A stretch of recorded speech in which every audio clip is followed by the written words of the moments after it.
Hello friends, आप सबका स्वागत है लाइफ साइंस कैफ़े में। और आप देख रहे हो क्वेश्चन आंसर की सीरीज़ में असर्शन रीज़न बेस्ड क्वेश्चंस।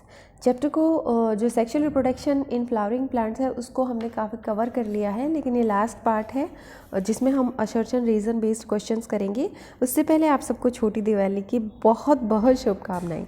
पूरी एनर्जी के साथ पढ़ाई कीजिए और ये सही मौका है क्योंकि पटाखे भी नहीं जलाने आपको और भी कोई चीज़ नहीं है परेशान करने के लिए, क्योंकि घर में ही बैठना है ना। तो अपने घर में रहिए और आराम से पढ़ाई कीजिए। चलिए शुरू करते हैं असर्शन रीज़न बेस्ड क्वेश्चन। इसमें 4 ऑप्शन आपको मिलेंगे। जब असर्शन और रीज़न दोनों सही हैं और जो रीज़न है वो असर्शन को सही से एक्सप्लेन करता है तो फर्स्ट आंसर होगा। असर्शन और रीज़न करेक्ट है लेकिन रीज़न उस असर्शन को एक्सप्लेन नहीं करता है। असर्शन सही है, रीज़न गलत है, रीज़न सही, असर्शन गलत है, रीज़न सही है। तो इसी में हम फर्स्ट देखते हैं 54। In apomixis plants of new genetic variations are not produced. Apomixis में जेनेटिक वेरिएशन क्यों नहीं होती?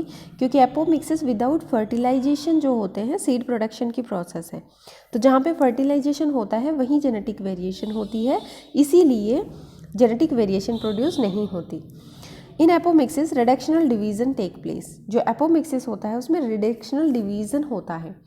तो हमारा ये रीज़न है जो गलत है, ठीक है। सही रीज़न इसका यही था क्योंकि जेनेटिक वेरिएशन के लिए फर्टिलाइजेशन ज़रूरी है। 55 देखो, सम फ्रूट्स आर सीडलेस और कंटेन नॉन वायबल सीड्स। कुछ फ्रूट जो होते हैं सीडलेस होते हैं और नॉन वायबल सीड्स इनके पास होते हैं।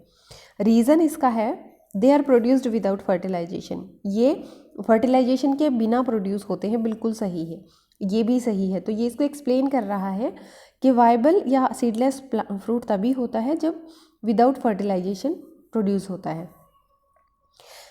Megaspore mother cell undergo meiosis to produce 4 haploid gametes. जो मेगास्पोर मदर सेल है वो मियोसिस करती है और 4 हैप्लॉइड गैमेट्स प्रोड्यूस करती है, बिल्कुल सही है।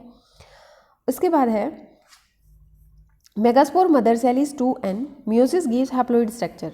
ये भी सही है। जो मेगास्पोर मदर सेल होती है 2n होती है और मियोसिस जो होता है उसमें क्योंकि रिडक्शनल डिवीज़न है तो हैप्लॉइड सेल्स प्रोड्यूस होती हैं। तो ये रीज़न भी इसको एक्सप्लेन कर रहा है, जो असर्शन है उसको एक्सप्लेन कर रहा है सही से, तो आंसर होगा फर्स्ट। 57 है flowers are the structures related to sexual reproduction in flowering plant. 57 में कह रहा है कि जो फ्लावर्स है सेक्सुअल रिप्रोडक्शन से रिलेटेड है, बिल्कुल सही है क्योंकि फ्लावर्स में ही तो मेल और फीमेल पार्ट्स प्रेजेंट होते हैं, तो सेक्सुअल रिप्रोडक्शन से रिलेटेड हो गई। Various embryological process in plants occur in flower. जो एम्ब्रियोलॉजिकल प्रोसेस होती हैं वो फ्लावर्स में ही होती हैं, ये भी बिल्कुल सही है और यही इसका करेक्ट एक्सप्लेनेशन है, तो आंसर होगा 1। Pollen grains of angiosperm is considered as the male gametophyte, ठीक है। और pollen grain contain stigma style and ovary. Stigma style ovary तो फीमेल का पार्ट है भाई। पोलन ग्रेन में क्या होता है? एंथर और फिलामेंट होता है, तो ये ठीक है। पोलन ग्रेन जो एंजियोस्पर्म में है वो मेल गेमेटोफाइट कंसिडर किया जाता है, लेकिन ये गलत है, तो इसका होगा 3। जब असर्शन सही होता है और रीज़न गलत होता है तो 3 ऑप्शन देते हैं। थर्ड असर्शन में meiosis is the cell division which occur in the sexually reproducing organism, ठीक है। तो ये बिल्कुल सही है, मियोसिस डिवीजन होता है सेक्सुअली रिप्रोड्यूसिंग ऑर्गेनिज्म में। Mitotic cell division result into 2 cells having exactly same genetic makeup. जो मियोटिक सेल डिवीजन होता है उसमें 2 सेल प्रोड्यूस होती है जिनका जेनेटिक मेकअप सेम होता है, ये गलत है।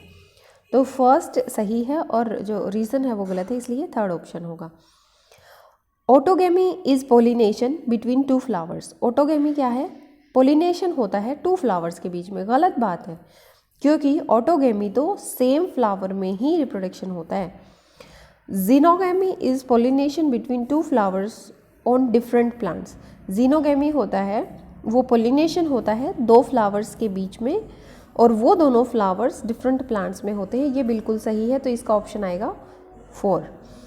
Thank you for watching life science cafe. इस वीडियो में सिर्फ इतना ही, देखते रहिए और नेक्स्ट वीडियो के लिए वेट कीजिए। Till then have a happy day, enjoy your Diwali. Thank you so much.